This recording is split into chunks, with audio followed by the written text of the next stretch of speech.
Maaf tadi mau masuknya susah ya. Bentar ya, sebentar. Oke.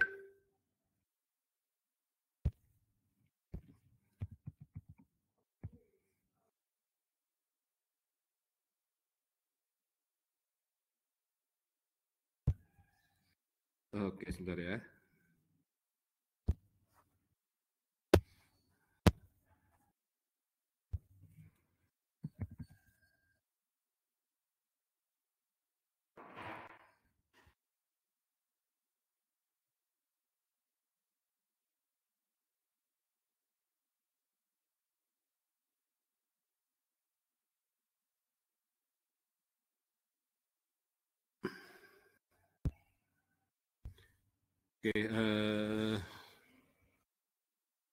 Oke, selamat pagi, nama Indro ya. Saya sehari-hari jadi Direktur Keuangannya Bank BISAI, PT Bisa Artificial Indonesia, dan juga saya juga ahli riset ya.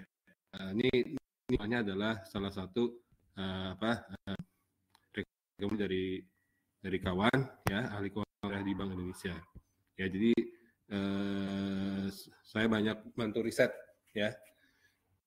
Kemudian yang akan kita, ini teman saya itu tadi ya.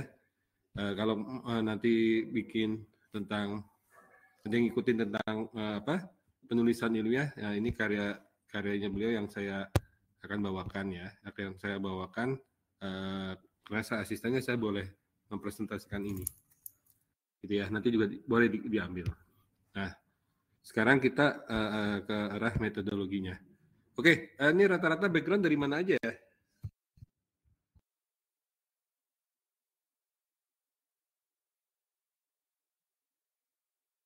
Ada yang ilmu sosial? Biar saya nyambung.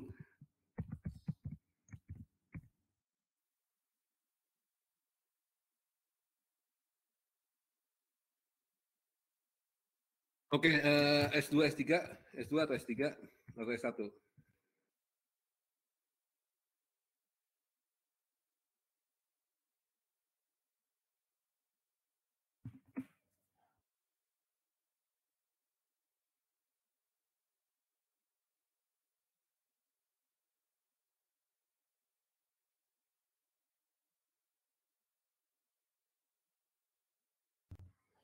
Oke, rata-rata S1 ya.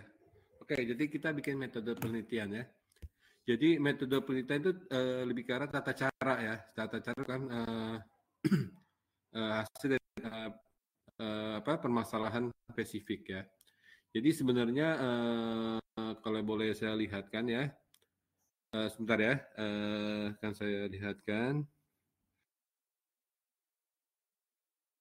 Seperti apa sih kalau kita mau menulis tentang namanya tentang riset ya. Penelitian ini kan nanti larinya sebenarnya kan ke arah ini, apa namanya, ke arah ngebuat jurnal atau disertasi ya, atau skripsi atau tesis ya. Saya mau lihatkan sebenarnya seperti apa sih gitu ya.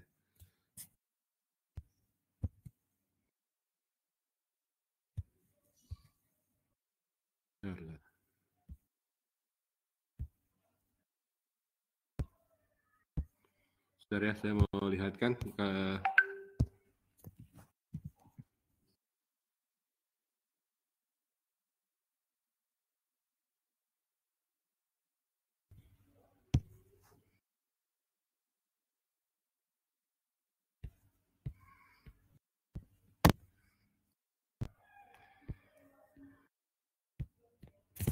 ini yang saya buat ya.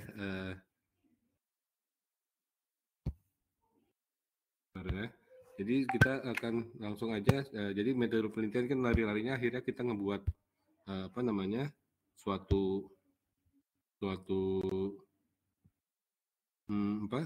suatu penulisan, lari-larinya kan ke situ juga ya.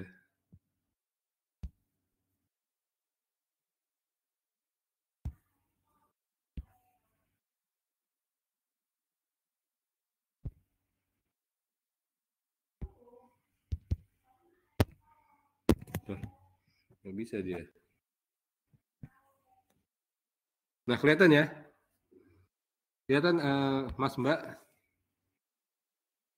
Oke, jangan sampai saya ngomong yang diomongin nggak kelihatan ya. Jadi intinya gini, kita kan membuat metode penelitian itu kan sebenarnya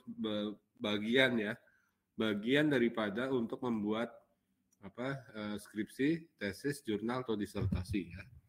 Jadi sebenarnya semuanya itu intinya ada masalahnya, riset problem ya paling atas. Kemudian tujuannya kita apa ya? Tujuannya kita apa?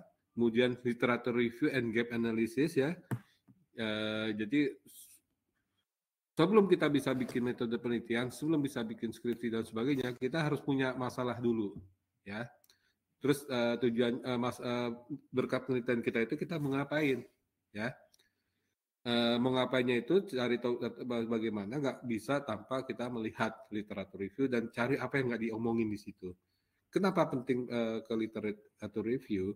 Supaya jangan sampai kita membuat solusi yang sama, ya, metodologi yang sama, sehingga dicap plagiat, ya, atau jiplak, ya. Terus kedua adalah kita bisa belajar dari yang sudah proven, ya, proven itu di bentuk jurnal, ya, dan sebagainya, sehingga kita nggak usah terlalu banyak belajar di situ, ya. Kita tinggal memodifikasi atau mengimprove, ya, memperbaiki yang ada atau mencari metode yang lain. Nah, ini bedanya ya dengan S1 S2 di sini ini adalah contoh untuk S3 ya.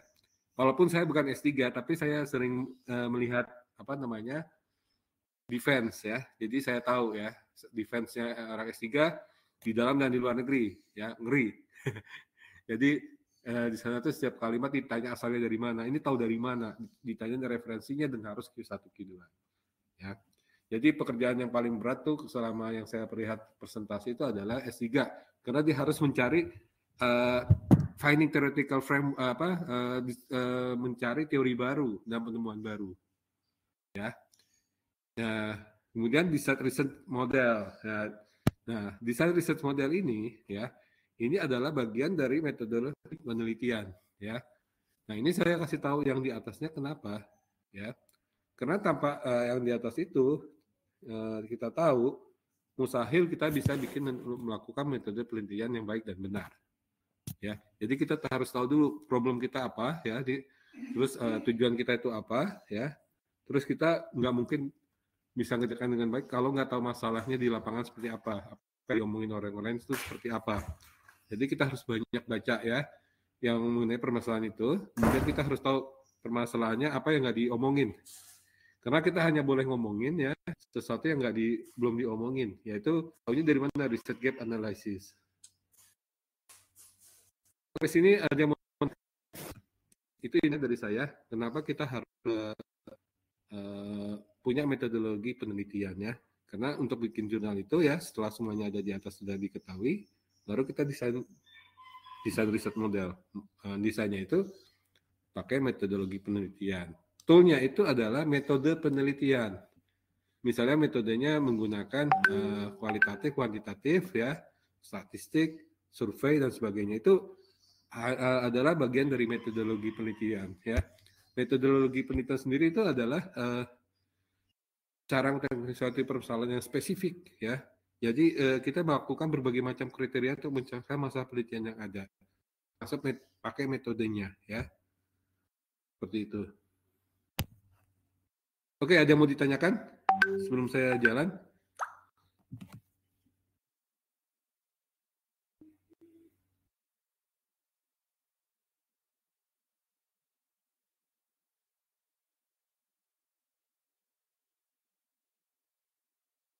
Masuk saja. Saya masuk. Saya pakai punyanya Pak Octav ya. Dia adalah co-foundernya. Saya adalah co-founder juga, tapi dia CEO-nya, saya direktur keuangannya. Ya. Jadi ingat ya, jadi setelah kita tahu permasalahan kita, objek masalah kita, dan kita udah baca semuanya, baru kita bisa bikin metode penelitian yang pas. Ya, yang pas sesuai untuk memecahkan masalah kita.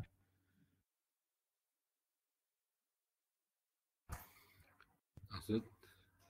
Ya, jadi pelengkap penelitian itu juga sama ya. memilih masalah yang disukai, ya, memilih masalah yang kita suka di situ. Kemudian studi pendahuluan. Studi pendahuluan berarti apa? Kita melakukan suatu literatur research, ya. Di situ merumuskan masalah. Jadi kita baru tahu masalahnya itu apa, ya. Kemudian merumuskan anggapan dasar, ya. Nah, ini anggapan dasar itu berarti asumsi. Asumsinya adalah A, B, C, D. Asumsinya bahwa ini nanti alat itu akan dikerjakan pada suhu standar. AI ini metode AI ini akan dikerjakan pada standar untuk IEEE untuk bagian ini. Ya, jadi kita harus ada asumsi dasarnya. Kemudian lakukan hipotesis, ya. Kira-kira ini penting nggak? Ini penting nggak? Ini penting nggak? Ini penting nggak? Ini bisa nggak? Ini bisa nggak? Nah, itu hipotesis, ya. Hipotesis biasanya statistik, ya. Pendekatannya statistik. Kemudian milih pendekatannya, ya.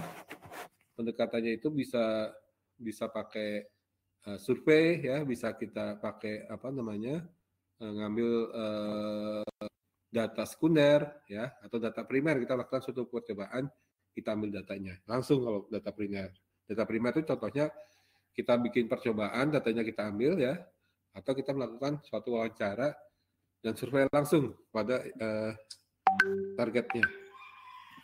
Kemudian kita menentukan variabelnya dan sumber datanya, ya. Jadi menentukan variabel itu nggak bisa asal-asalan. Menentukan variabelnya itu harus berdasarkan teori yang sudah ada sebelumnya, ya. Tinggal kita variabel tertentu atau kita memodifikasinya, ya. Jadi nggak bisa bikin teori itu langsung yang kayak gini. Bisa, tapi nggak diakui masyarakat ilmiah. Karena yang dinamakan penelitian itu jangan katanya kita, ya, harus katanya masyarakat ilmiah. Masyarakat di dunia ICT contohnya, ya, adalah Journal of Artificial Intelligence, IEEE. Penelitian kita diakui di sana. Jadi kalau kita ujuk-ujuk kita bikin suatu penelitian, ini bilang dari kita, nah itu akan dinyatakan valid atau tidak itu di dalam jurnal yang kita akan masukin, ya. Jadi kalau kita bikin suatu penelitian tapi tidak diakui oleh jurnal Q1 Q2 tersebut, berarti itu kita kurang valid lah, ya. Kita kurang dianggap di dunia penelitian tersebut. Ya, artinya kita hanya bisa main lokal, jago kandang gitu, ya. Dan tidak valid gitu, ya, tidak berlaku untuk internasional.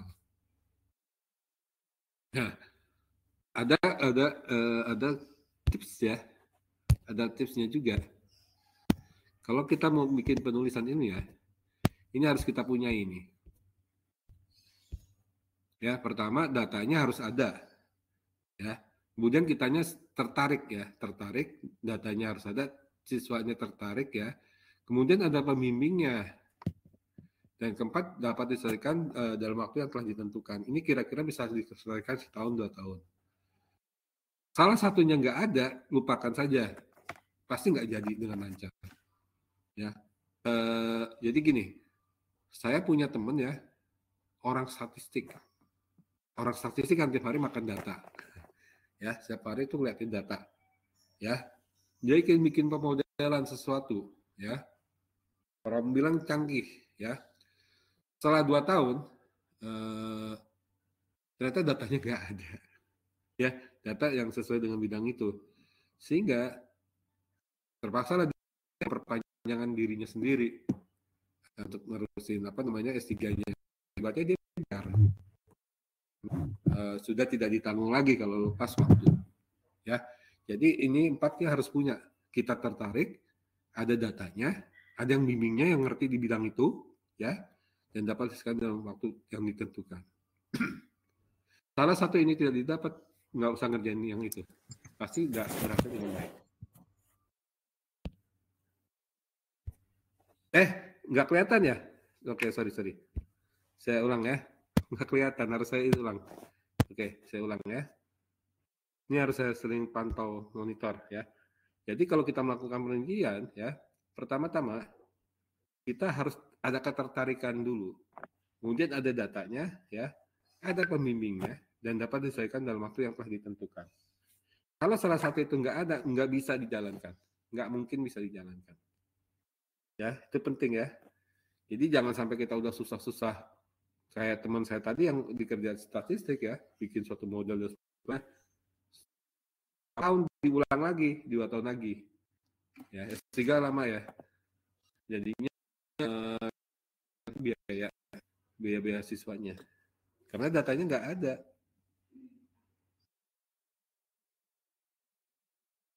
Ada yang mau ditanyakan?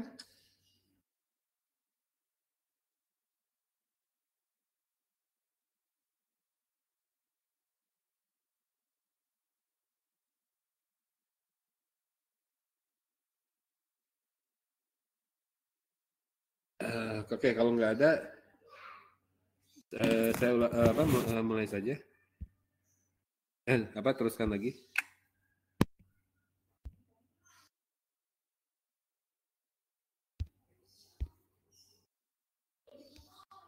Ya.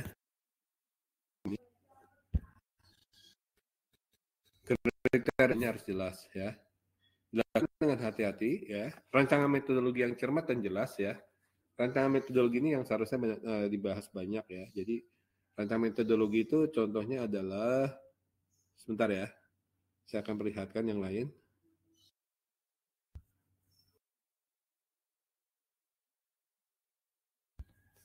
Saya mau perlihatkan yang contoh-contoh yang dipakai di luar negeri. Enggak sih, dia sebenarnya juga sama ya. Dia itu pakai pakai referensi yang sama juga sih sebenarnya. Ada di buku-buku ya, sebentar ya. Saya mau cariin contoh metodologi.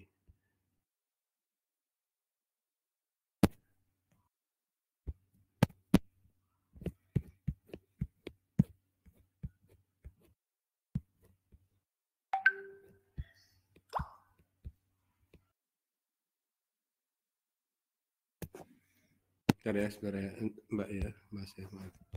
Ini saya pikir penting ya.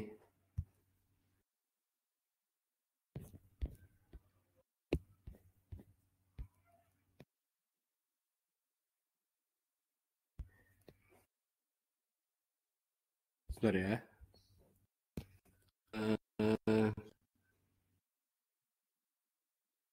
Oke.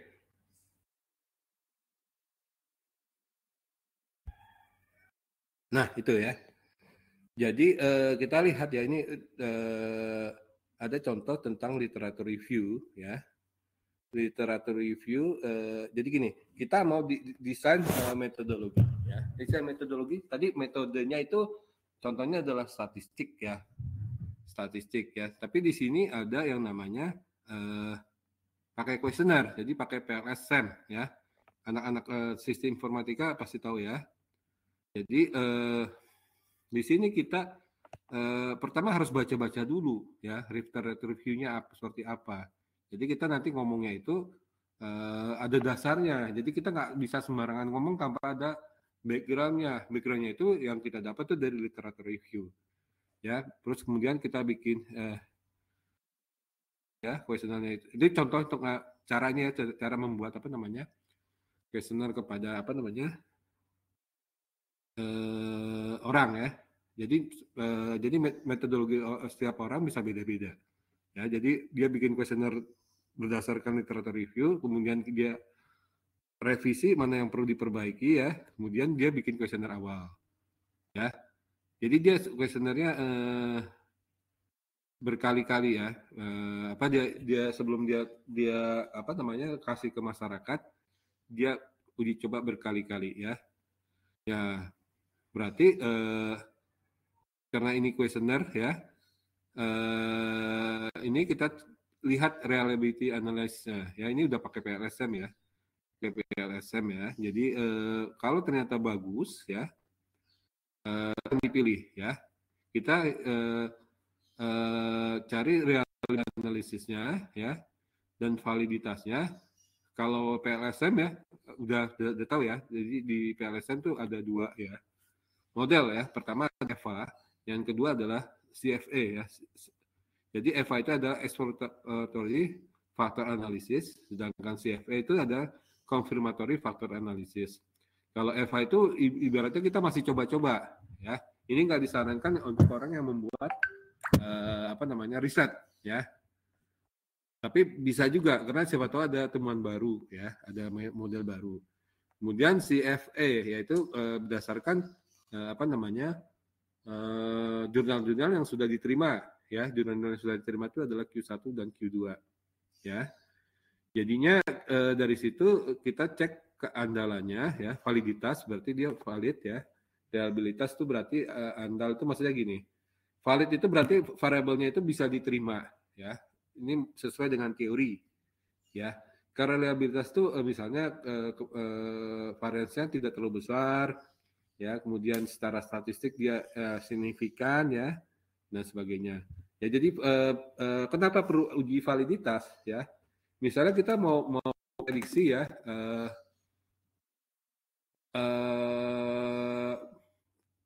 acceptance-nya orang terhadap aplikasi baru. Ya itu misalnya tergantung daripada desain user interface-nya, tergantung daripada user experience-nya, tergantung dari apa. Kita masukin data yang nggak ada hubungannya, misalnya datanya adalah data migrasi kodok di kolam A ke kolam B. Ini kan nggak sesuai dengan teori. Secara matematika bisa, karena kan cuma angka, ya. Tapi secara teori ini nggak ada hubungannya migrasi kodok dengan teknologi acceptance modelnya. Nggak ada ngomongin tentang user experience, user interface dan sebagainya. Tiba-tiba ada migrasi kodok. Nah itu yang kita sebut dengan validity, ya. Kita teks validitasnya. Jadi tidak hanya secara statistik benar, tapi secara teori juga benar, ya. Kemudian kita bikin kuesioner ya, bisa pakai Likert, bisa pakai binary. Likert itu bikin skala 1 sampai 5 atau 1 sampai 10 terus. Kemudian kita bikin kuesioner ya yang biner, bisa iya dan tidak. Ya dan tidak itu tidak saya sarankan karena kurang bagus, kurang reliable biasanya. Ya dari setelah survei memang udah CFA, kita uji SEM ya ya. Jadi seperti itu ya. Bisa pakai, jadi ada dua tipe. Pertama pakai binary ya, di sini ya, di atas sama kata, yang bawah, yang di tengahnya itu survei 180 dan sebagainya.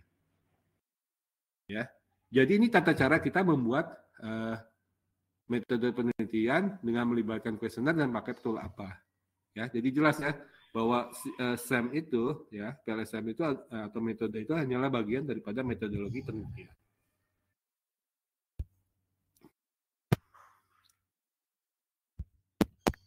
Nah, ini contohnya ya. Jadi pertama dari set question ya. Kemudian decide on information need ya. Reviewing existing dan sebagainya. Ya. Kalau ini contoh dari buku. Ini ada referensinya dari sini.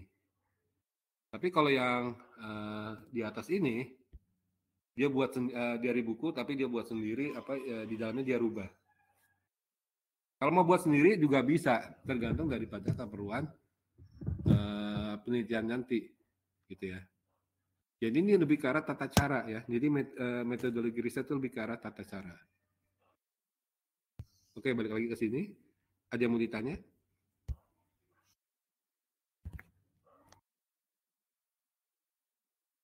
Jadi harus bisa memberikan perbedaan ya antara metodologi penelitian dan metode penelitian. Metode itu lebih ke arah alatnya ya. Kalau metodologi penelitian alat itu adalah salah satunya saja. Tapi bagaimana saya bisa membuat penelitian? Misalnya saya membuat aplikasi saya uji ke beberapa server, dari situ diambil datanya ya, dengan menggunakan teknik sampling atau apa, saya akan ketemu bagaimana caranya membuat concurrent calculation misalnya, concurrent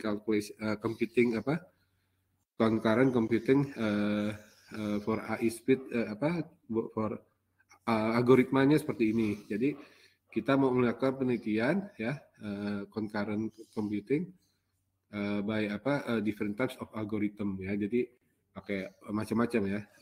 Dari situ kita uji ya, mana yang paling bagus performance-nya dan sebagainya. Kalau udah kita uji di 10 komputer atau server, kita uji lagi ketempatan dan sebagainya dengan berbagai macam skenario, misalnya datanya bertambah, datanya berkurang, data dinamis lah ya, dan sebagainya. Gimana kalau datanya kalah dan sebagainya. Yang mana yang paling bagus untuk algoritma computingnya di sini? Ini contoh ya, yang tersirat sepintas saja, ya. Jadi yang mahal di bidang riset, metode penelitian dan sebagainya itu adalah punya ide, ya. Idenya yang mahal ya. Jadi setelah itu kalau kita udah punya idenya adalah riset problemnya sama riset questionnya. Idenya itu ya. Setiap punya ide kayak gitu kamu bisa S3. Ya, kamu bisa S3 setiap punya ide itu. Alatnya tinggal baca literatur review tadi. Apa yang nggak diomongin itu tentang ini, tentang itu. Nanti kita tinggal pilih mana yang menurut kita paling baik. Nah, yang menurut kita yang paling baik, yang bisa membuat jadi lebih bagus dan sebagainya ya, itu kita tahu setelah kita baca, kita mau tahu apa yang perlu kita beresin. Nah, berarti kita sudah tahu literatur gap-nya, apa yang nggak diomongin di situ, kita bikin literatur gap-nya jadi sesuatu yang baru. Oke ya, next. Ini contoh untuk baca penelitian nih, hingga publikasi jurnal ya. Sebentar.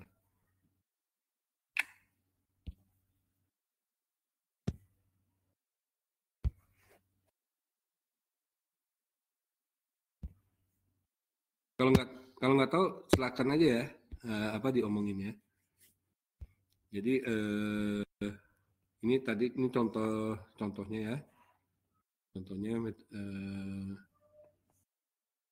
yang tadi ya. Tapi tadi yang dari luar itu tentang tata caranya ya. Jadi kalau masing-masing penelitian itu bisa beda-beda ya. Tata caranya bisa beda-beda untuk melakukan metodologi penelitiannya. Mana yang kira-kira paling cocok ya. Ini standar ya. Tapi bisa juga yang tadi yang saya kasih berbeda. Jauh juga ya. Gitu. Tapi nggak apa-apa selama bisa membuat sesuatu yang baru. Selama diterima di jurnal Q1, Q2. Next. Nah, ini adalah contoh membuat abstrak ya. Berisi ringkasan jurnal publik secara singkat namun padat dan jelas. Di situ ada metodologinya, kita pakai apa, hasil dan diskusinya.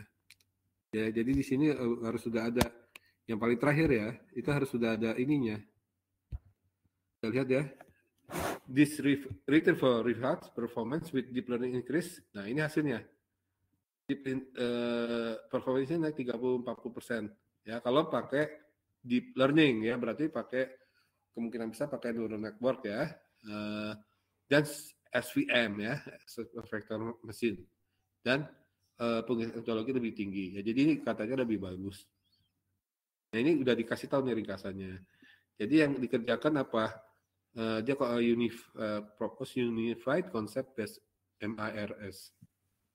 Ya pakai CNN ya, sama RNN dibandingkan dengan SVM. Ternyata kalau neuralnya seperti apa? Nanti dia harus kasih tahu advantage-nya pakai metode saya apa. Kenapa ini bisa dipilih jadi alternatif.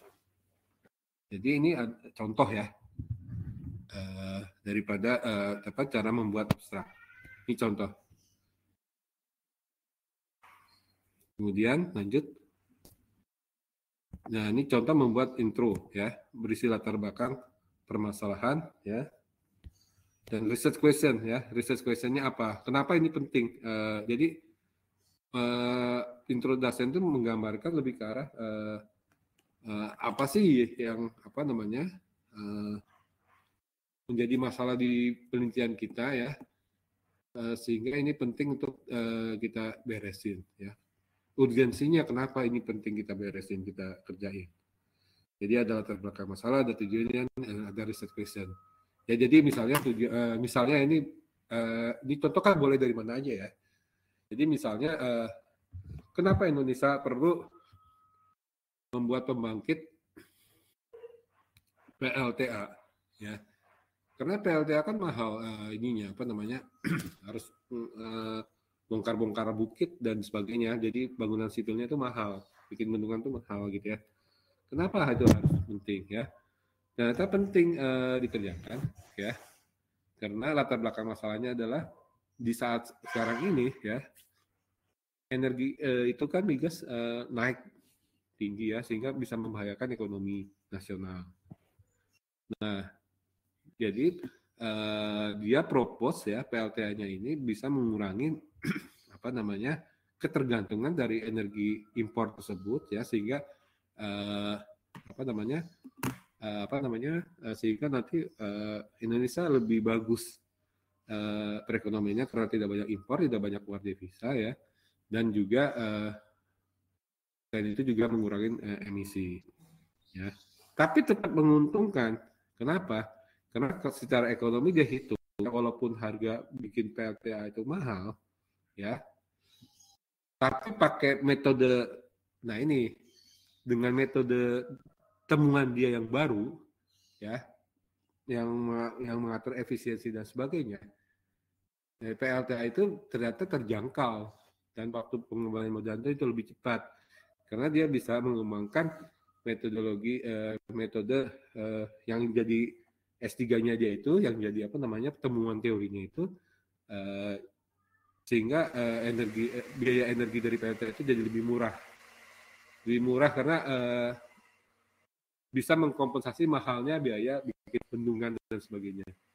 Dia pakai teori dia yang baru sehingga jadi bisa bisa digunakan ya.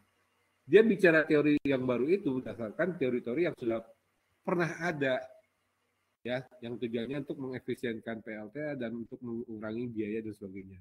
Tapi dia cari temuan mana yang kira-kira bisa dioptimasi di situ. Yang nggak diomongin di situ, optimasinya adalah misalnya pakai metode apa namanya AI ya untuk mengatur project manajemennya sehingga jadi lebih cepat dan lebih cost efektif, lebih kurang biayanya. Tidak ada temuan lain kecuali perbaikan dari project manajemen berbasis AI untuk PLTA. Itu adalah contoh ya, contoh doang gitu. Yang terbesit sekarang ya. Jadi yang mahal itu adalah ya saya bisa ngomong kayak gini karena saya udah banyak baca ya, jadi udah tahu berbagai permasalahan di situ. Jadi idenya itu ya nanti harus confirm ya. Saya punya ide itu harus saya confirm ya kayak Pak Rifki itu. Yaitu kita tertarik meneliti permasalahan itu ya. Tapi kalau nggak ada datanya lupakan. Tapi kalau ada datanya kita bisa bikin simulator di aplikasi ya. Kita masukkan data-data yang dari PLTA yang udah ada dan pakai PLTA kita. Ada perbaikan nggak? Nah, kalau ternyata ambil datanya dari PLN-nya atau dari mana itu susah, bisa nggak selesai juga. Jadi harus dapat diselesaikan dalam waktu yang ditentukan. Tapi kalau pembimbing kita nggak ada yang ngerti tentang itu, bahaya juga ya. Jadi semuanya itu harus ada dulu ya. 4 ini harus ada dulu sebelum kita bicara bikin jurnal, bikin metode, membuat metode penelitian yang seperti itu. Oke, ada yang mau ditanyakan? Kalau enggak saya terus saja ya. Nah, itu tadi pertama tadi adalah tentang abstrak ya. Yang kedua ini tentang intro ya. Ya. Ini tentang relative words ya. Berarti ini adalah literatur review. Ya, jadi ini membahas tentang apa saja yang sudah diomongin di situ. Ya, contohnya adalah apa namanya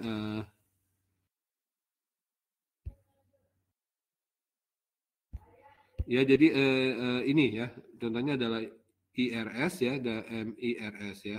Tapi ini harus dikasih banyak apa citationnya. Citationnya itu referensi ya. Ini yang ngomong siapa, ini yang ngomong ini siapa, ini yang ngomong siapa, ini yang ngomong siapa. Ya. Jadi harus ada perjanjian ini harus dilengkapi dengan namanya citasinya. Ya, ini kata siapa gitu. Jadi kalau di luar atau di ya, setiap pertanyaan, setiap bukan kalimat ya, ya betul kalimat. Setiap kata ini kata siapa nih? Ini kata siapa nih? Ya, ini kata siapanya itu penting diadres. Ya, kalau nggak bisa, nah ini deh bisa susah aja. Kenapa kamu punya kesimpulan seperti ini? Ini katanya siapa? Oh ini menurut saya apa udah benar? Udah benarnya dalam artian ini kan kata kamu diakui nggak di komunitas internasional, di IEEE, di Journal of Artificial Intelligence, di apa namanya American Economic Quarterly dan sebagainya, di NBAR dan sebagainya. Kalau enggak itu kan kata kamu, buat situ juga bisa. Itu bahayanya ya kalau kalau nggak ada referensi dan nggak ada pengakuan.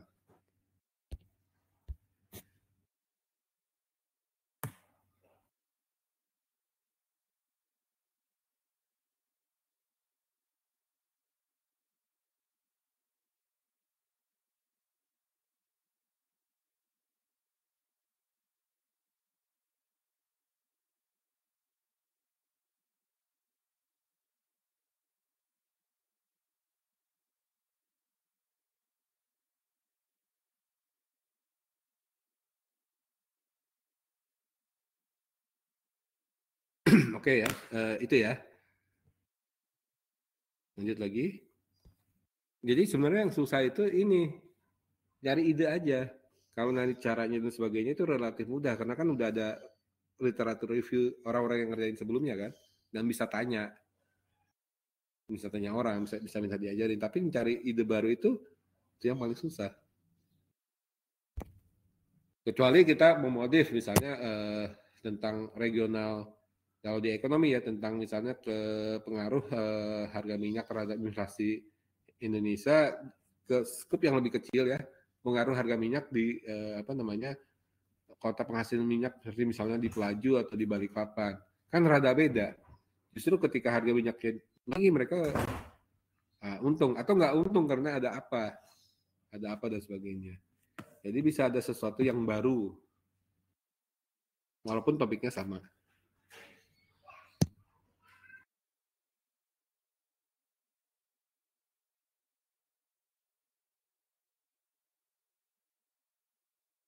Ya, oke.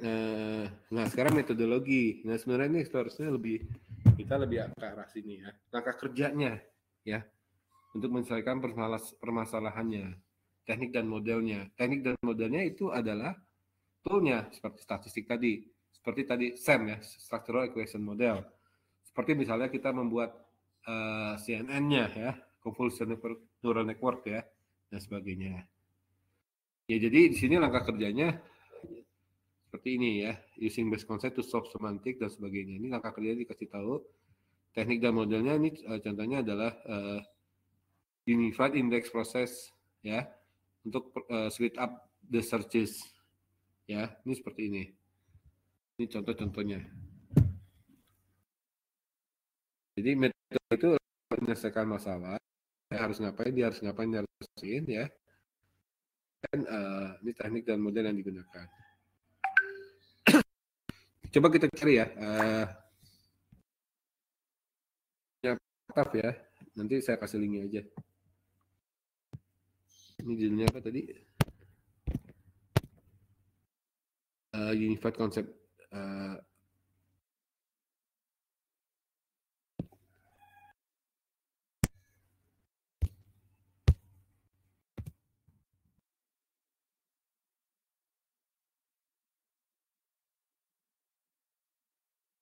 Cari.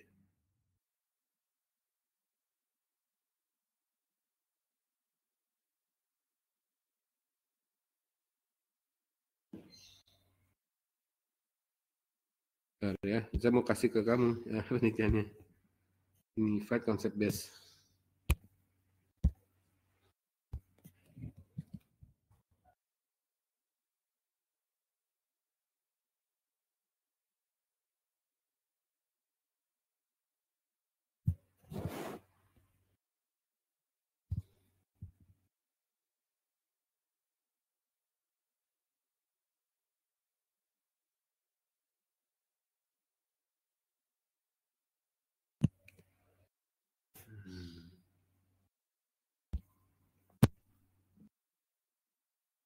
Ya, orangnya sama ya, bentar ya. Tapi dia saya ngambilnya dari ini.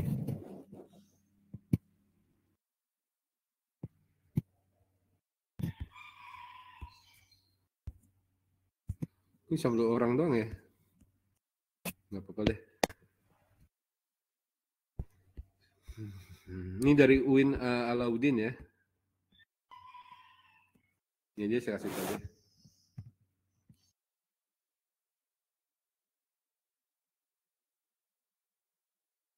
Ini ini sih.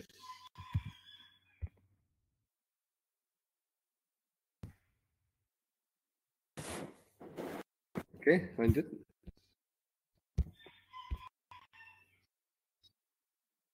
Ya, ini lanjut ya. Nanti tadi ya. Sorry, yang ini belum ya. Langkah kerjanya teknik yang dimudahkan. Kemudian metodologinya itu gambarkan model atau arsitektur untuk agar mudah untuk dipahami. Atau bikin flowchart-nya ya. Ini gambar ya. Nah, ini masih contohnya hasilnya ya. Hasilnya adalah apa?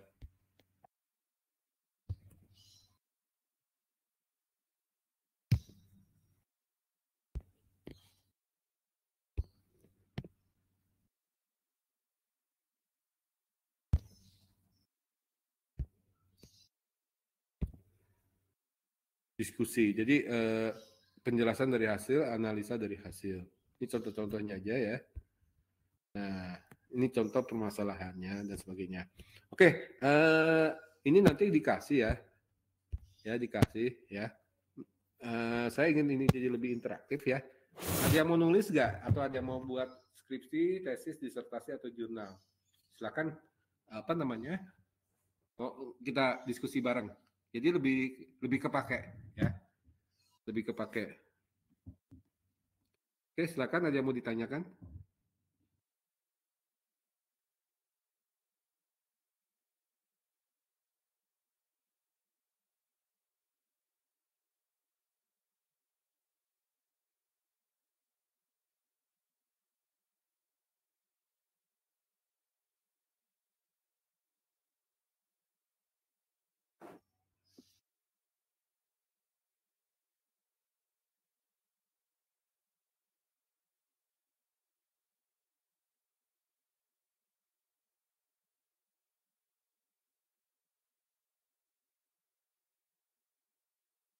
Ayo, silakan berini. Mas Ade, ini aja pakai mic-nya.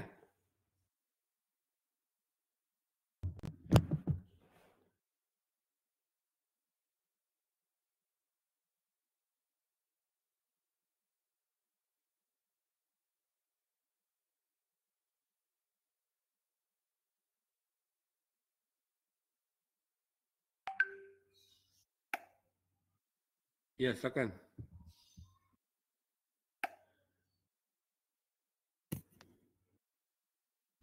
Coba Mbak Sarah tadi ya, boleh Mbak Sarah ngomong. Mic-nya kan tinggal dipencet aja tuh. Mbak Sarah, Mbak Ade, silakan bicara. Kita ini apa bikin ini jadi reality aja, maksudnya gimana gitu. Jadi biar jelas ada masalah apa di penulisannya dan sebagainya.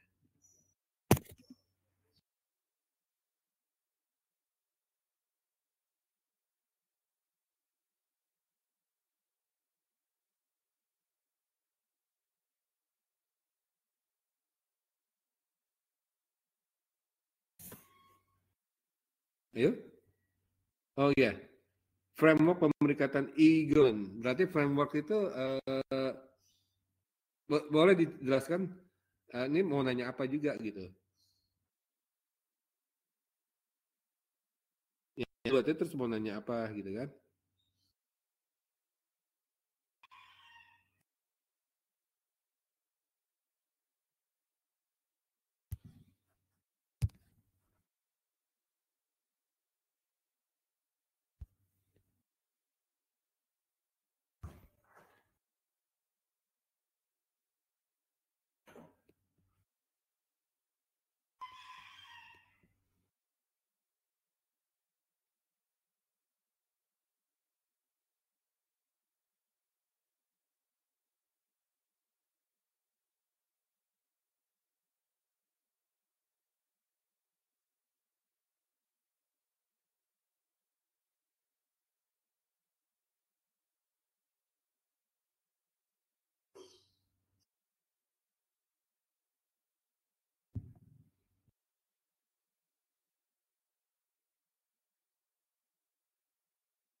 Ya, ya mau buat itu artikel terus mau nanya apa terkait framework e-government. Mbak dari apa? Dari bidang studi apa, Mbak? Ambil S2, S3 atau apa? Jurnal biasa.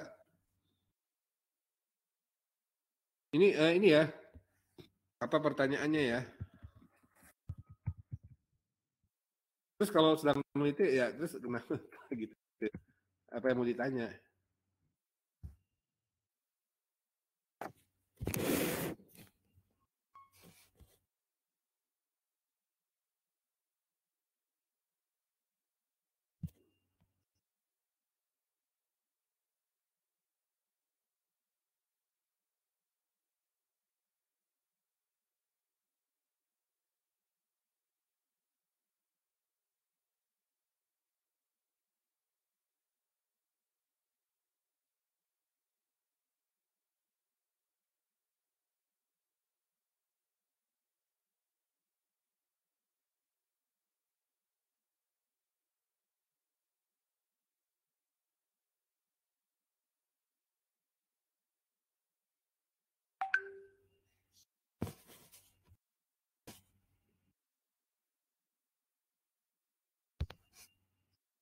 Ya, jika meneliti variabel yang belum pernah diteliti sebelumnya, ya.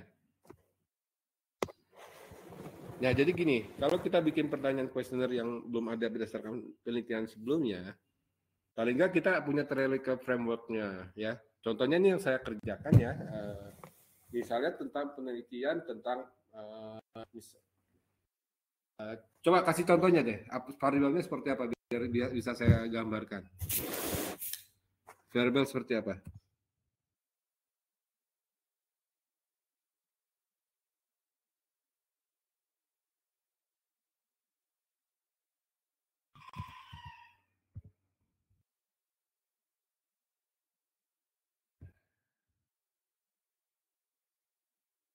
Jurnal penelitian sih paling nggak di atas 50 lah, ya, di atas 50. Kalau di atas 50 lah. Kalau S3 itu biasanya di atas 200.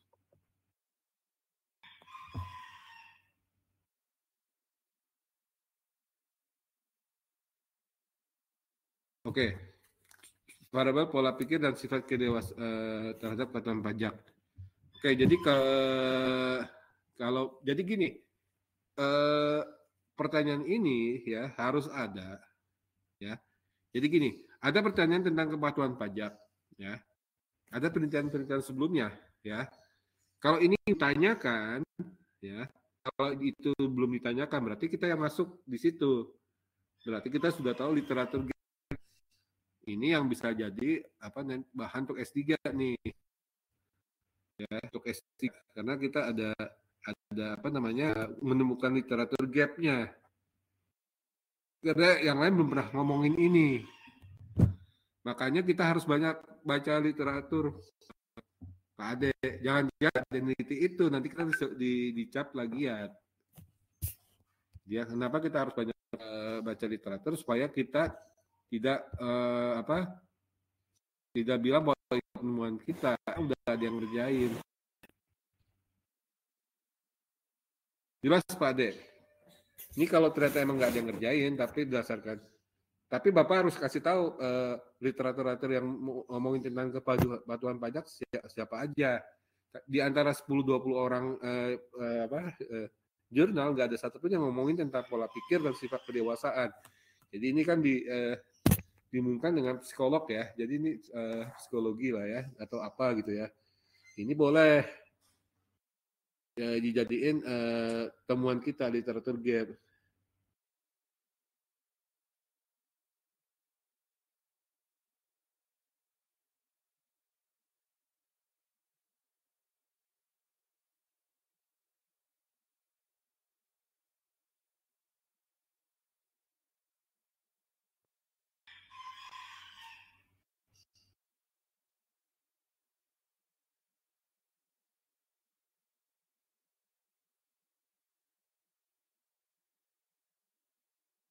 Oke, ini bagus nih. Kalau emang nggak ada yang ngomongin itu bisa jadi disertasi nih. Jatuhnya bisa ke disertasi nih. Karena ada literatur gap. Asal nggak ada yang ngomongin itu. Jadi ada theoretical contribution. Tapi ada yang ngomongin itu tentang pajak, tapi nggak ada yang ngomong tentang pola pikir. Jadi dihubungkan dengan psikologi misalnya seperti itu. Malah enak. Tapi kita harus ngecek di luar negeri juga ya. Makanya kita ngeceknya itu harusnya ngeceknya hanya di literatur di 1, di 2, yang 3 nggak dianggap, sorry.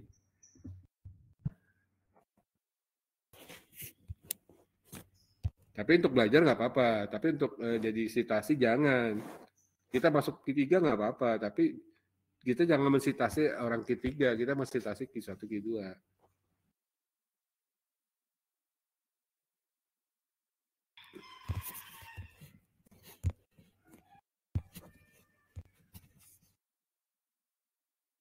Jadi yang mahal tuh di mana-mana itu adalah ide ya, di bisnis ide, di sana ide dan sebagainya. Sama aja.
Ayo nih, bagus nih. Iya nggak bisa nggak pakai theoretical framework, habis dibantai. Jadi kalau profesor itu ya bantai orang tuh gampang. Ini dari mana? Ini kari mana? Asalnya kenapa kamu ngomong kayak gitu? Ini asal muasalnya dari mana? Peduli kamu bikin analisanya ya anak-anak sosial kok pakai R yang dipakai di artificial intelligence itu kan canggih, masa bodoh. Ya aku lihat ini dari mana, ini nggak untuk digunakan dan sebagainya. Sekedar info juga ya. Jadi masalah di AI ya, karena saya juga main di migas ya, teman-temannya, jadi saya pemerhati lah ya. Itu kelemahan di AI itu adalah data integration. Jadi data integration itu mereka kan memang bisa predicting ya sedemikian baik. Tapi data yang baik dan benar yang ada hubungannya dengan situ dan sebagainya itu nggak mudah dapetinnya. Ya, jadi nggak akurat juga gitu. Ya, jadi fungsi subjektivitas tuh nggak bisa dipakai harus objektif, harus sesuai dengan bidangnya, harus valid di bidangnya, harus lain-lain lah ya. Pokoknya harus sebelum itu bisa di AI kan atau di pakai statistik canggih-canggih itu harus valid dulu secara keilmuannya bahwa ini data ini bisa dipakai dan sebagainya. Terbukti ya di drilling geothermal dan sebagainya itu nggak bisa valid amat gitu untuk memprediksi. Buktinya Indonesia sampai sekarang juga masih mencari reserve migas aja masih susah, masih belum ketemu dan sebagainya. Ya, ya terkonfirmasi itu penting. Jadi sebenarnya bikin jurnal, bikin skripsi itu tesis disertasi itu kelanjutan daripada riset-riset sebelumnya. Kita nggak ujuk-ujuk ngomong kayak gini, nggak bisa. Mbak Ade udah ya, Mas Ade ya, ada di sini udah. Nah, tadi ya udah, kalau S1 sih gocap cukup lah ya. Tapi untuk bidang itu 50 cukup lah. Nah, kalau apalagi framework ya, bagus banget nih. S1 di mana kenal Pak Lisman Manurung, dosen itu, ilmu administrasi UI. Kenal dengan baik dan akrab. Mbak Novi dari mana?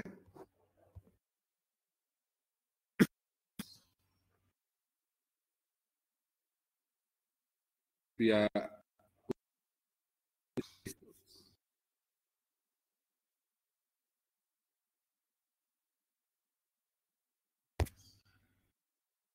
Tirta Banten, ya.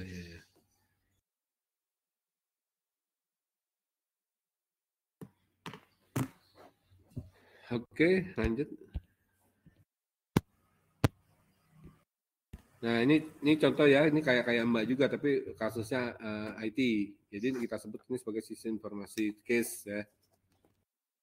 Influence factor of social media ya, risetnya dikasih tahu ya. Nih kan kalau orang-orang survei kan AV ya, Alfred apa gitu Pak, composite PSAM ya, structural equation model. Ini discussionnya dari 1782, 1397 data is omitted and because of several reasons not fulfill desired target ya.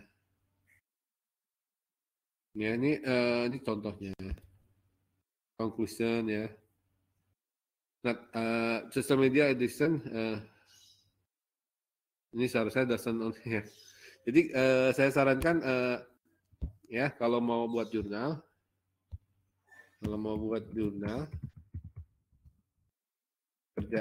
kerjakan di Google Docs. Dia ada apa namanya yang meriksa grammar seperti Grammarly. Tapi outputnya kadang-kadang suka nggak beres sih, apa juga berantakan sih di doc, di ODT ya, ODT itu open office atau di PDF ya. Tapi dia bagus untuk ini apa namanya? Tadi grammarnya. Ya.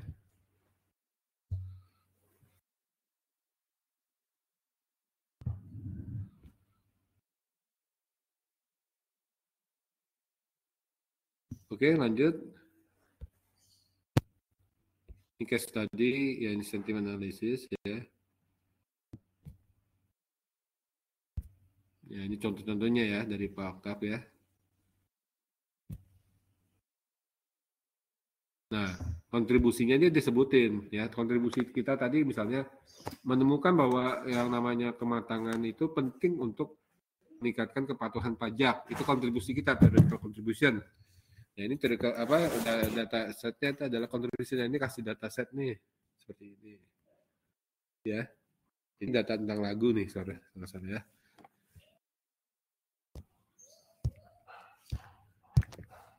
Jadi terus kemudian dia bikin model baru. Ya kan ada banyak model probability-nya dan ini ketemu yang paling optimal. Di apa namanya? Jadi untuk orang yang nggak tahu ICT di sini seperti orang sosial nggak masalah. Jadi yang harus kamu tahu adalah ini S3 itu bisa menghasilkan data, kontribusinya ada teori, dia ngasih data yang sudah bentuknya siap dipakai ya. Kan data tadi kalau nggak data tuh banyak, tapi yang siap dipakai itu harus dipilih-pilih dulu ya, harus di stemming ya, harus macam-macam dan sebagainya. Nah, jadi data bersih yang siap digunakan. Nah, itu namanya dataset. Jadi kontribusinya dataset, kemudian modelnya ya, ini yang paling optimal, convolutional neural yang paling optimal, kontribusi performanya juga ada apa namanya, akurasi validasinya lebih tinggi ya. Tapi mungkin kalau mau lebih bagus ya, lagunya itu harus banyak ya. Kalau data kan biasanya di atas 50 data lah ya, ratusan ya, untuk menjamin namanya pendistribusian normal.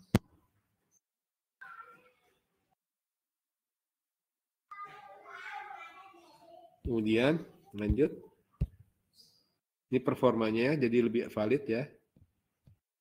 Yang tadi itu lebih apa? Lebih akurat ya, Validasi ya. Tadi tahu yang namanya validasi ya. Berarti emang benar itu lagunya.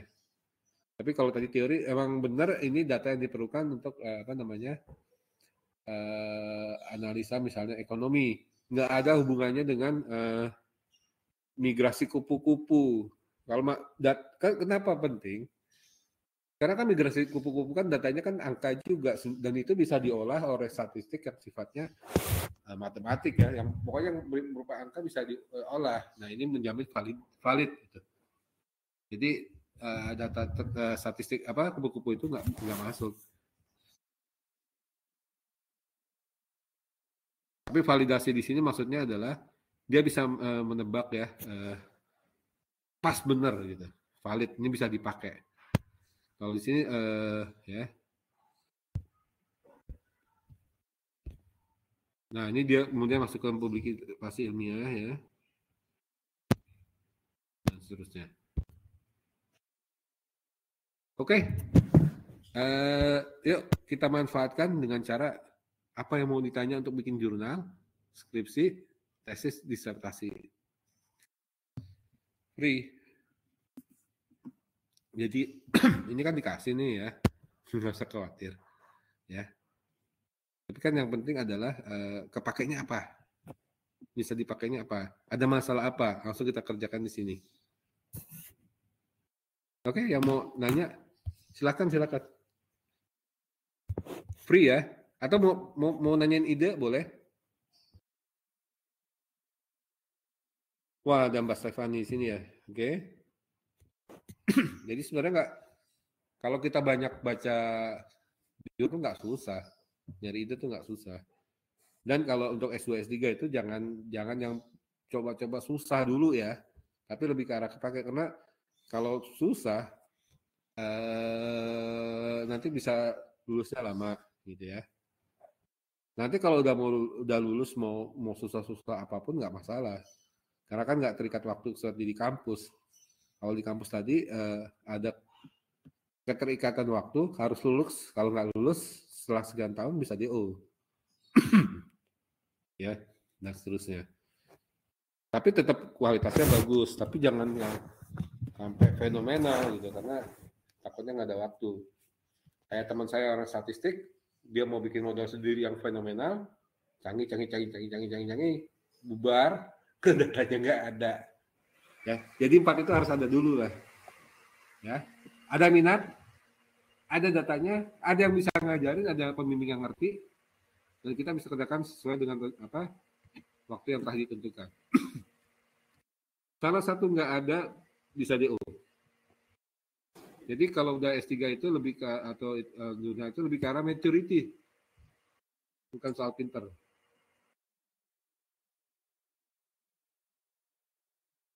Yang S1 sih cukup, cuman tadi ada baru ya. Kalau bisa masuk Q1 Q2 boleh tuh. masukin ke cold wallpaper. Kan gini, orang-orang yang bikin teman baru itu kan ada yang baru dan bisa dibuktikan itu merasa hebat, tapi sebenarnya salah. Yang bilang hebat itu, yang bilang bagus tuh harus komunitas. Ngaku-ngaku pintar nggak bisa kan. Jadi yang membuktikan harus mahasiswanya, ya harus ada karyanya, harus masyarakat yang ngakui. Demikian juga dalam penulisan ilmiah, ya. Jadi masukin aja ke jurnal. Kalau jurnal kampus tuh masih Q3 lah ya, atau Q2. Kalau mau masuk Q1, hajar aja, misalnya Journal of International Taxation misalnya, saya kurang tahu ya di situ, dan seterusnya.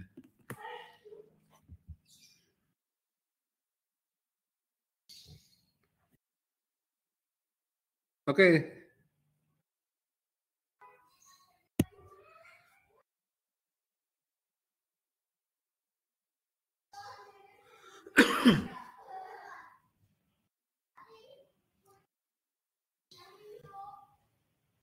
Yuk.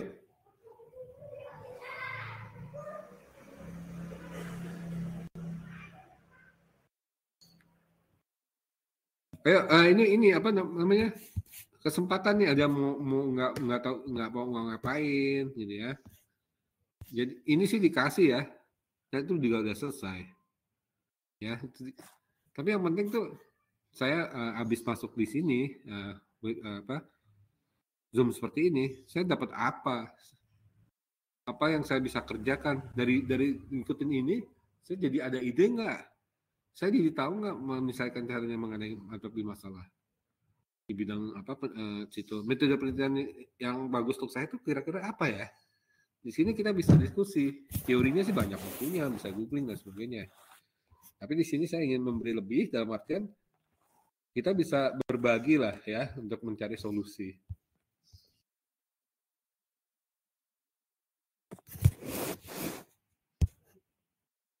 Kalau udah sering baca buku ya, jurnal-jurnal dan sebagainya, ide itu gampang kok.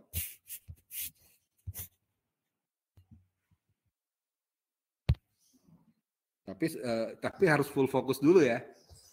Jadi misalnya tentang logistik, supply chain management ya, disruption. Jadi saya mau lihat dari mananya ya. Saya harus banyak baca dulu. Paling nggak 20-30 baru bisa ngomong, nggak mau nulis 50 ke atas. Kalau mau expert ya. Karena yang kita kejar Q1, Q2.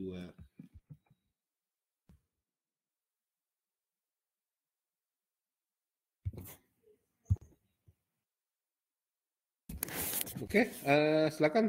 Saya tunggu loh. Jangan lama-lama juga. Ini pokoknya harus ada gunanya apa sih saya ngikutin kayak ginian? Saya jadi dapat ide nggak? Itu yang dipentingkan ikut acara ini. Gitu.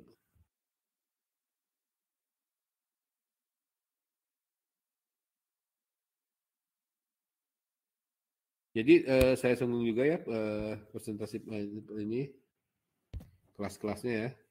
Kelas-kelas penelitian itu adalah seperti ini. Yang S1 ya, tadi nanya S1 ya.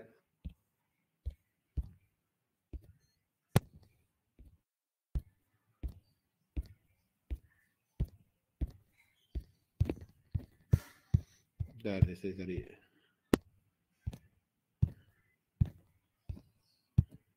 Nah, ini Mas Ade ya, kalau S1 itu masalah penelitian khusus dan spesifik. Ya, dibatasi dengan asumsi-asumsi, analisa yang terukur dan sebagainya. Ya. Nah, jadi kalau S1 itu lebih misalnya determinannya apa? Kalau S2 itu misalnya gini, determinan daripada kepatuhan pajak adalah X1, X2, X3, X4. Nah, S2 itu ngolahnya nggak pakai statistik biasa, tapi dia ngolahnya pakai artificial intelligence, lebih canggih, lebih kompleks. Itu S2. S3 bikin penemuan baru, ya. Penemuan baru yaitu masalah yang sangat khusus tapi sangat penting. Jadi dia bisa bikin tadi ya, kepatuhan itu adalah tergantung daripada psikologi seseorang, ke maturity dan sebagainya. Ini dibuktikan dengan hasil kuesioner bisa gini ya. Yang ini diakui oleh Q1 di jurnal internasional atau Q2. Jangan kita mengklaim sendiri ya, nggak bisa kalau di S3 itu berat. Nah, jadi kita nemuin sesuatu yang baru di situ.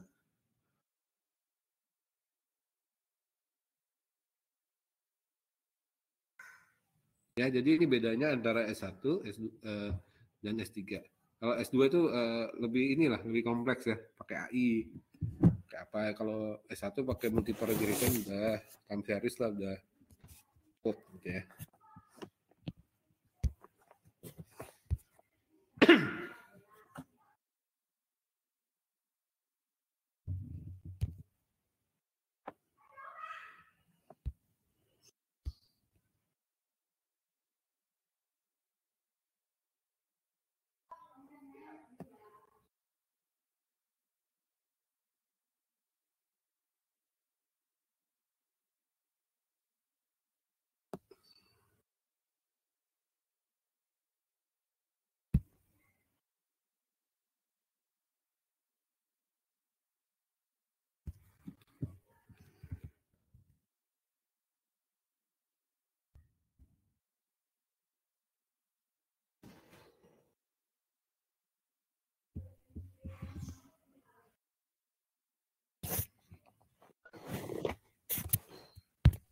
Ya, Mbak Dia, silakan.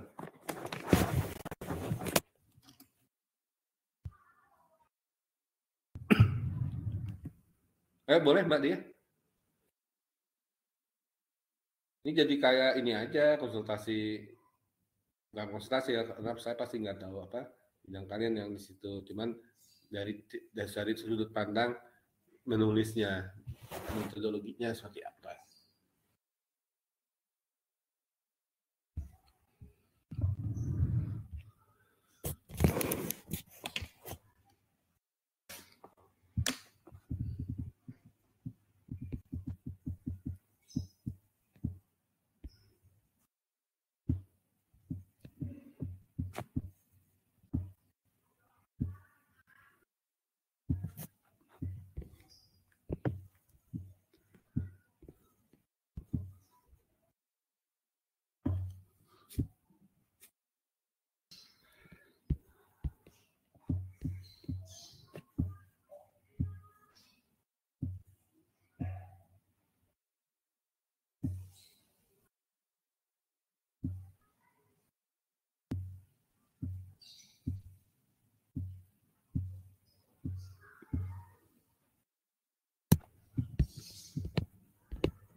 Ayo, silakan.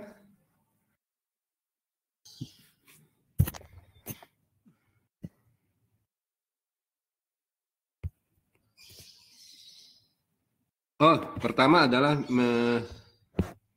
abstrak ya. Abstrak itu kan semua kesimpulan. Abstrak dimengerti. Lalu metode.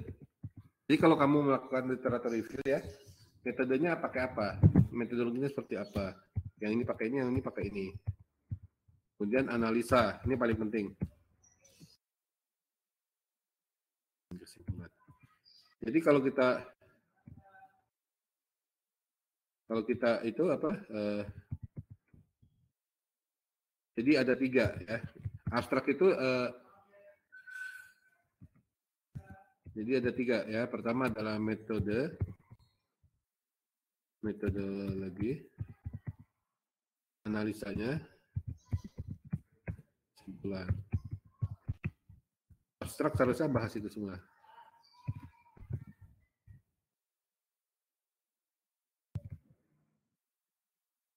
Ringkas.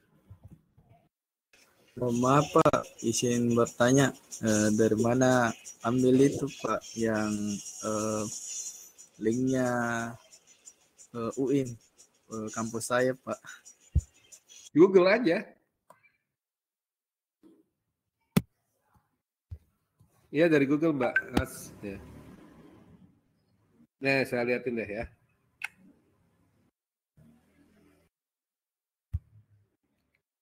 Kenal orangnya Mas ya?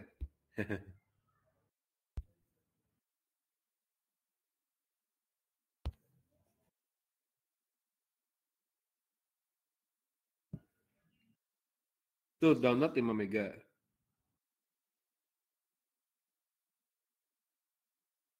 Di Google.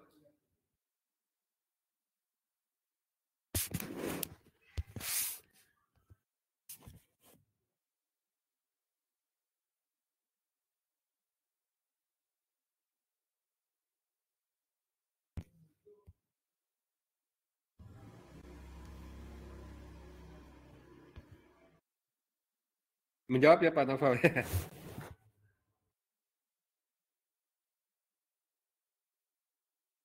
Mas Endren dari tadi, Mbak Ambar ya tadi juga belum tertulis. Mas sambil.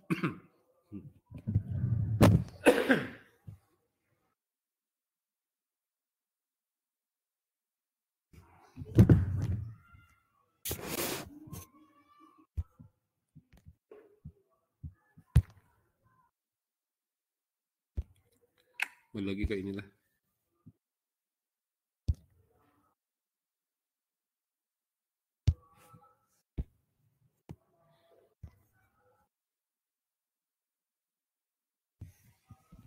Oke. Ini harus useful gitu. Not wasting time lah kalau nggak sampai bermanfaat.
Oh iya, nggak tahu saya. Ini saya cuma Google aja. Dan saya nggak ini Pak nggak download. Ini punyanya Pak siapa? Pak Oktav.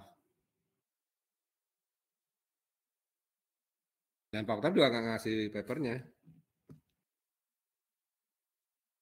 Ya ditulis, Mas. Ini kan jurnal baru, jadi Pak Ridwan Andi Kamol kan dari itu ya, dari Universitas dari UIN. Rekannya ini namanya Pak Oktav Pratama. Dia cuma mau nulisin cara dia buat metodologi penelitian. Tulisan berdua, jadinya ya nggak apa-apa gitu. Dan nggak ngasih jurnalnya juga. Ini kalau Bapak mau minta izin, orang lain minta izin, Bapak harus bikin ini Pak, aplikasinya untuk melarang orang bisa main kontak itu aja, karena Bapak nggak bisa ngontrol orang ribuan. Bapak harus tuntut ribuan orang. Kan nggak bisa ya Pak ya. Gitu. Bapak harus pakai sistem IT-nya. Jadi kalau ada orang yang hack, ya itu yang Bapak kejar. Tapi kalau kayak gini, kontrolnya susah Pak. Oh, izin Pak. Nggak bisa. Kalau begini Pak, setahu saya bagi yang peserta kan kalau mau ambil jurnal itu kan harus minta izin ke pihak kampus saya dulu di bagian. Iya. Tapi setahu saya banyak juga dari kampus UIN lain Pak yang ambil jurnal di UIN saya juga Pak. Jadi kadang juga bertanya sama saya, kok kenapa nggak bisa buka? Harus minta izin dulu ke pihak kampus karena sistemnya itu sekarang Pak, itu kalau mau ambil jurnal biar kampus lain yang bukan merasa UIN harus minta izin dulu. Ada nanti itu sistem Kalau ini dosen saya ini sudah saya kenal ini Pak Ridwan Kambau, Andi Kambau ini dosen saya di TI UIN Al-Azhar Makassar di Teknik Informatika. Nah, dia bagian kepala labnya dia dari TI. Nah, dia itu saya suka kalau dia tuh orangnya aktif sih bahas tentang apa sharing-sharing IT itu. Saya kira ada dua saya kenal ini. Ya, jadi kalau Bapak mau ya restrict Pak, harus di-restrict dengan aplikasinya juga. Kalau Bapak himbauan cuek Pak.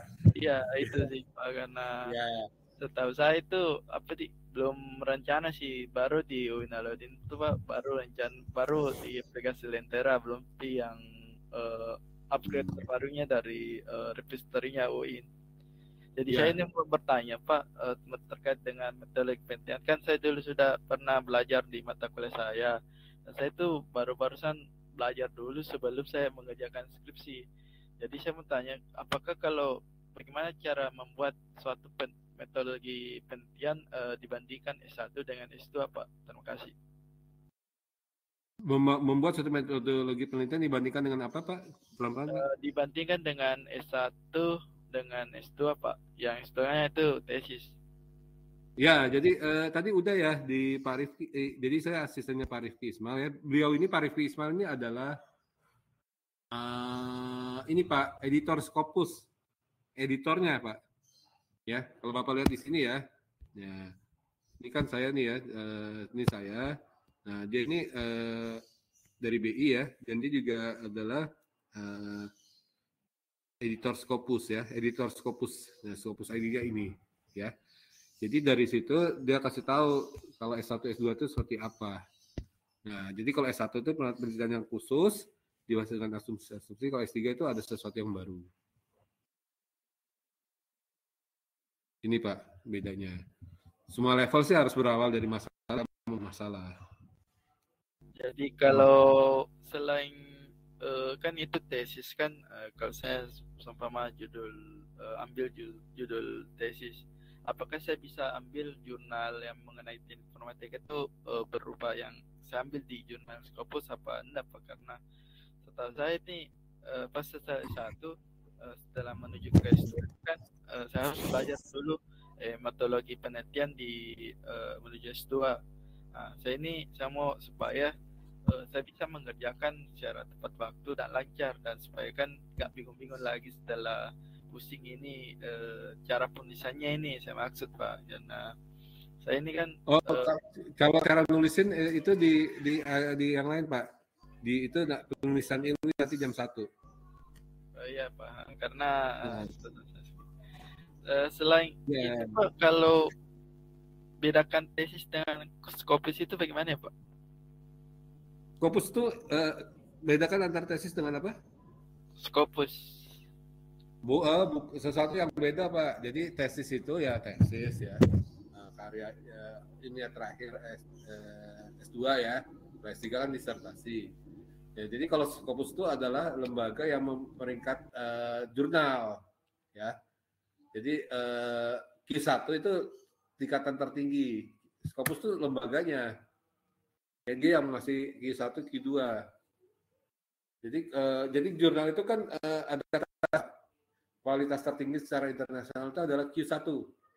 Ya. Kualitas yang rendah itu Q4 contohnya. Q2 masih lumayan tinggi dan bisa dipakai untuk S3. Ya. S3 itu hanya Q1, Q2. Ya, Q3, Q4 ya dipakai. Ya, jadi orang ngomong dalam bentuk jurnal itu kan harus yang meng-acknowledge mereka itu orang-orang ilmiah juga, Pak. Nah, orang-orang ilmiah itu yang jadi lembaganya itu salah satunya ya dari beberapa adalah Scopus. Ya, bentuknya adalah Q1, Q2.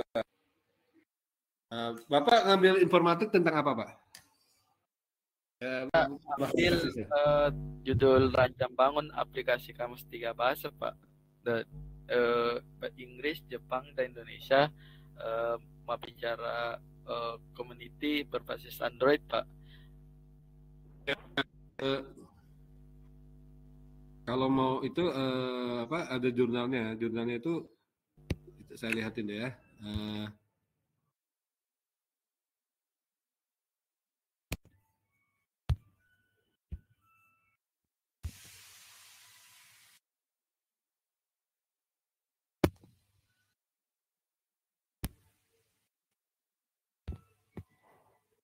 namanya apa ya?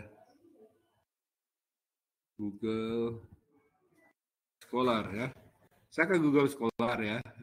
Saya masuk dulu ke Google Scholar ya tentang apa namanya multi language ya learning misalnya ya. Nah, education.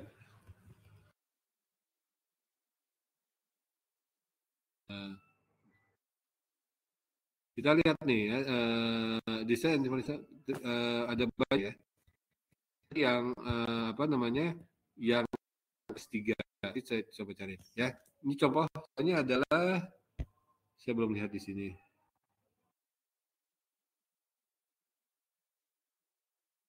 Ini contoh ya aja ya Pak ya, mungkin nggak sama persis sama Bapak, ini cuma ngasih contoh. Ya, jadi di situ ada namanya creative interaction, social networking, multi-synchronous learning ya. Kita lihat dulu penerima ini kita lihat citationnya seperti apa.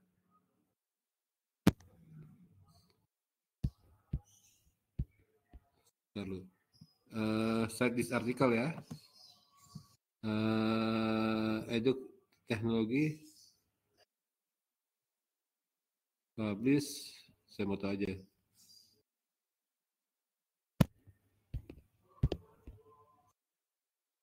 Nggak ada ininya. Jurnalnya siapa ya? Oke, cari yang lain deh. Ini nggak ini nggak ngepas.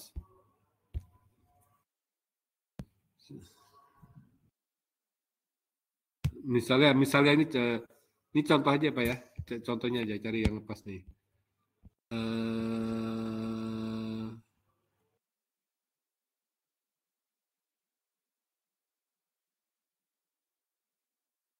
Ya, ini Taylor Francis Online. Kalau saya lihat citation.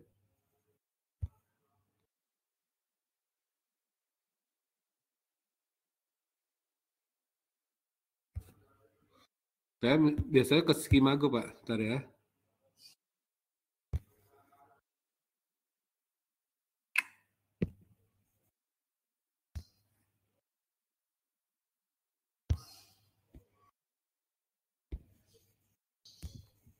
Skimago ya.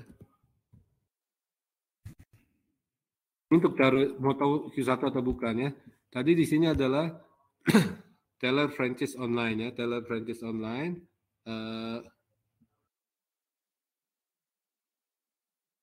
Di situ adalah computer assisted learning ya, computer assisted learning. Computer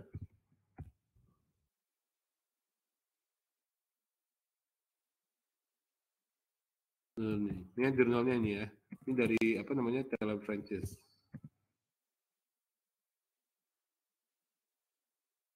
Saya enter. Nah, computer assisted language learning ya Pak. Lihat ya Pak ya. Ya. Nah, ini kita lihat di sini. Kita lihat di sini. Nah, indeksnya 48 nih ya. Paling bawah ini yang kerjanya orang Scopus. Ya, ini adalah Q1. Nah, ini layak disitasi ini Pak. Yang sebelah kanan kiri itu Q1 tuh. Computer Assisted Language Learning ya dari Taylor Francis ini Q1. Ini bisa dipakai.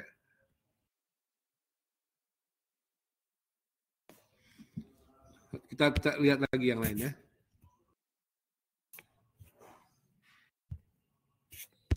Jadi nyarinya di Google Scholar. Scholar. Cek Q1 Q2 di Skimago.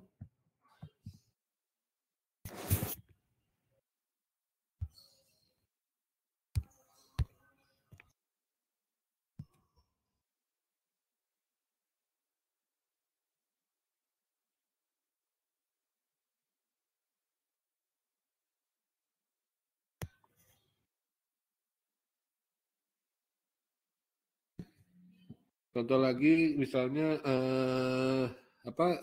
language ya.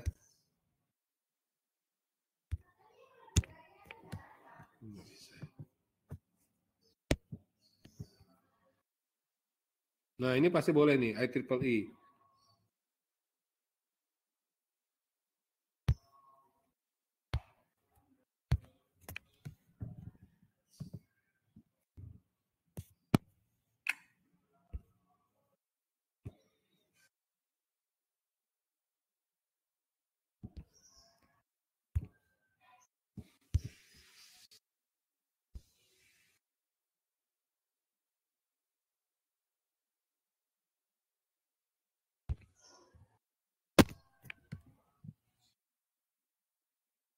Nih, ya Pak. IEEE, siapa yang nggak tahu sih ya? Nggak apa-apa, IEEE Explore. Itu pasti satu ya. I1 ya.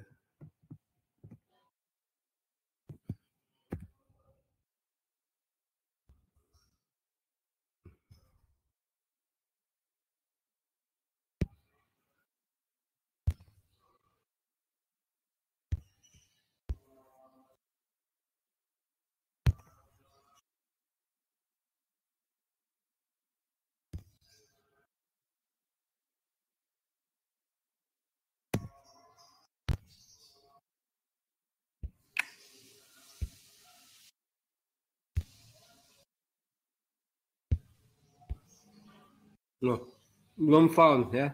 Coba IEEE aja. Kalau IEEE pasti bagus.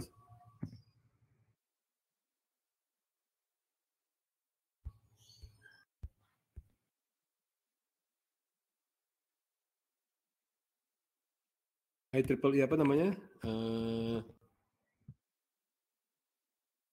Artificial Intelligence. Cuman kalau kayak gini-gini biasanya harus langganan, Pak. Coba yang proceeding aja, dia kayak gimana? Yang proceeding 2016 aja yang udah lama ya.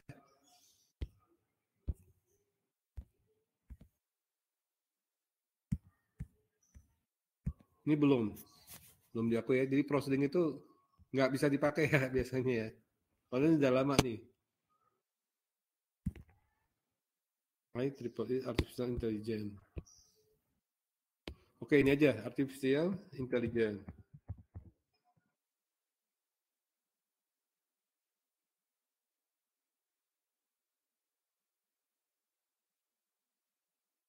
Nah, ini Elsevier biasanya udah pasti nih. Biasanya udah apa? Elsevier ya. Elsevier ya, ini biasanya udah bagus nih. Elsevier, ini banyak iklannya. Terus bisa. Ini aja high indexnya udah tinggi sekali ya.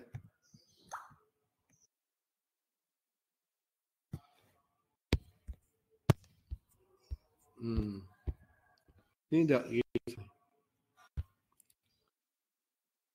Jadi ngelihatnya di Google Scholar ya, ngeceknya di Skimago JR. Banyak Pak, banyak di situ. Tapi masalahnya kadang-kadang aksesnya harus bayar. Biasanya kalau di itu kan ada langganan Elsevier, ada yang langganan macam-macam lah ya Pak kalau udah S3. Kalau S2 kalau Bapak mau coba rajin ya di SSRN ya, kadang-kadang ada apa namanya? Itu kan biasanya bukan Q1, Q2, tapi kadang-kadang autornya nggak mau taruh di jurnal itu. Kadang-kadang ada di SRN. Ya begitu. Gitu.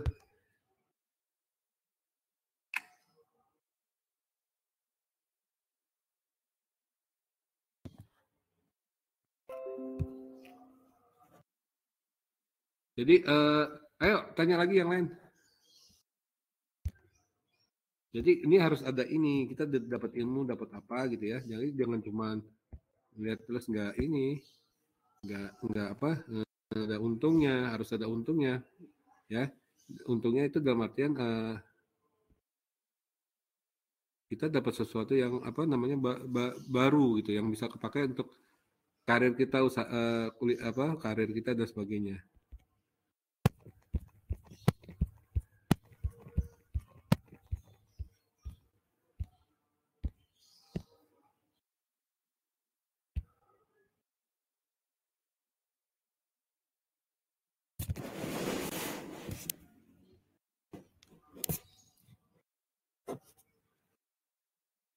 Oke, ada yang mau ditanya lagi?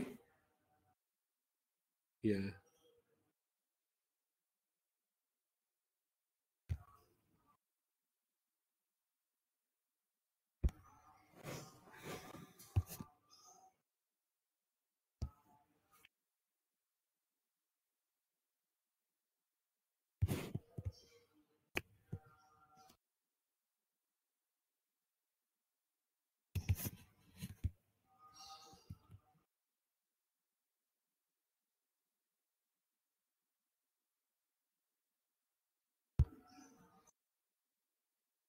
Oke, yang makasih Pak Noval ya. Saya dulu pernah tinggal di daerah Jalan Raja Wali, dekat Hotel Kenari. Jadi saya cukup tahu Makassar. Tapi yang sekarang udah maju ya, udah sekitar 10 tahun nggak ke sana lah. Udah jalan-jalan lah ke sana lah, udah ke Sidrap, ya. Tapi belum ada itu PLT bayinya.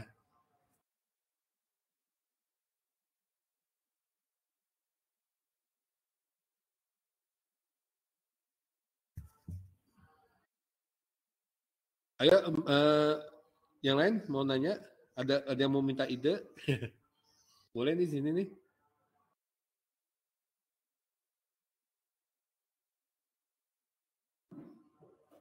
Ya, berarti kalau di Goa itu ya, apa namanya? Yang sejuk, yang tempat ketemu orang-orang Malino. Ya, Malino sama Bulukumba ya. Kalau setahu saya Pak, itu kalau Malino agak kedinginan Pak kalau di sana. Dia itu muncul bukan salju hujan-hujangan Pak, aja kaput-kaput begitu. Kalau di Bulukumba itu yang paling eksotik itu di Apalaran dengan Pantai Bira. Terus kalau di selain Sulawesi Selatan itu ada yang selain dua-duanya yang saya sebut, ada yang pemandian air panas Letja di Sopeng. Yang saya tahu itu. Iya. Saya ke bendungan apa Bu Pak yang ke arah dekat Malino, bendungan apa tuh? Lupa saya. Bendungan Takapala. Bukan, apa bendungan? Bendungan apa sih kalau nggak salah? Oh, bendungan Bili-Bili. Iya situ. Oh iya Pak, Ya, sekarang sudah tutup Pak. Cuman kadang kalau hujan keras itu pada semua tutup Pak, karena jangan sampai ada memakan korban jiwa Pak diterjang banjir bandang. Karena sementara di Jalan Malino itu Pak lagi sementara diperbaikan Pak, banyak yang terjadi longsor, banyak yang banjir dan sebagainya, dan itu pun juga menggunakan biaya. Dan sementara ini dari teknik lingkungan dan ilmu tanah pun ini segera meneliti juga Pak di sana terjadi dengan tanah seperti yang tanah lingkungannya seperti itu Pak. Oke, semoga segera teratasi ya. Ya, insya Allah Pak. Amin. Sudah cukup. Terima kasih banyak. Ya, sama-sama. Oke, tadi senang ketemu dengan beliau ya, Uin Alaudin ya. Saya dulu di Satando ya, gitu ya. Terus di sini ada Mbak Sarah Julieta, ada yang mau nanya, boleh Mbak, dan sebagainya.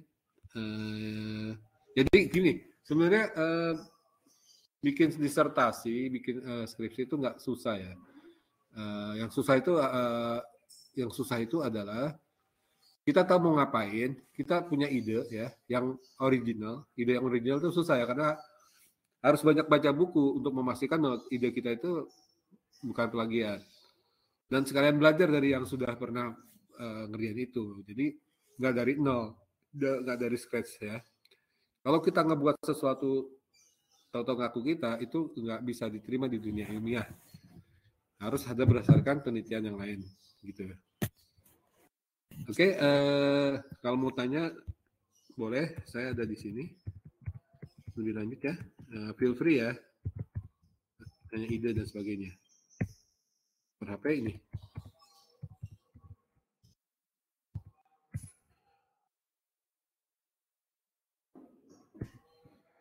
Oke, atas saya pikir cukup ya.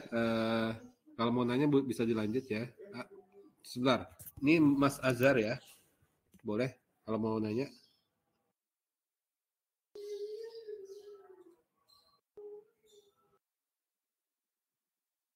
Kalau S3 itu biasanya kalau di luar ya, kata-katanya ya di luar appendix ya.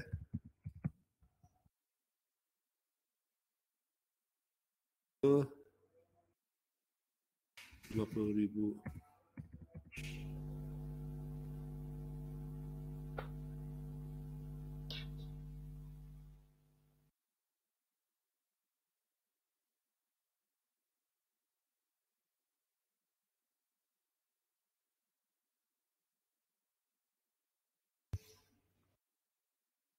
Oke, ada yang mau nanya? Jadi emang kita harus tahu mau ngapain dulu, mau ngapain dan sebagainya. Itu yang jadi namanya cara kita nanti mengerjakan masalah tersebut ya. Maksudnya gini, belajar di sini kan memang saya orientasi S3 dan saya juga belum S3 gitu ya. Tapi saya tahu lah ya dan sebagainya karena pernah ngikuti lah ya dan sebagainya dan diakui oleh orang ya, editor Scopus gitu ya. Cuman saya ingin ikut ini nanti ada gunanya banyak gitu. Dengan ikutin program yang seperti ini nanti bikin laporan, bikin apa dan sebagainya mudah karena S3 kan susah. Ya kan? Yang susah itu lebih ke arah itu originalitas dan sebagainya. Tapi kalau metode, statistik dan sebagainya itu kita bisa belajar dan nanya orang. Dan metodologi itu adalah tata caranya, bagaimana cara kita bisa mengolah data tersebut, ya, menanyain orang dan sebagainya, sehingga kita bisa berdasarkan statistik tadi atau berdasarkan simulasi IT tadi, kita dapat jawabannya. Jadi tata cara mengolah data, ngambil datanya dan memasukkannya ke statistik atau suatu alat simulator dan sebagainya, itulah yang disebut dengan metodologi penelitian. Jadi metodenya itu hanya alat, ya, itu hanya salah satu. Jadi kalau saya mau buat penelitian ini, maka saya harus tanya orang ini. Nanti untuk mengecek resultnya, analisa resultnya, saya memakai tool statistik. Saya memakai tool survei ya, analisa kualitatif dan sebagainya. Dan banyakin ya, jurnal.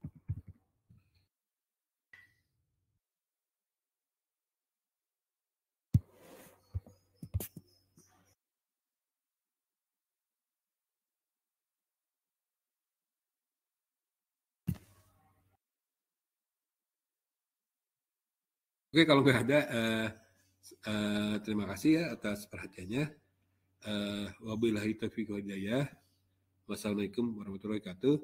Selamat siang.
You are currently the only person in this conference.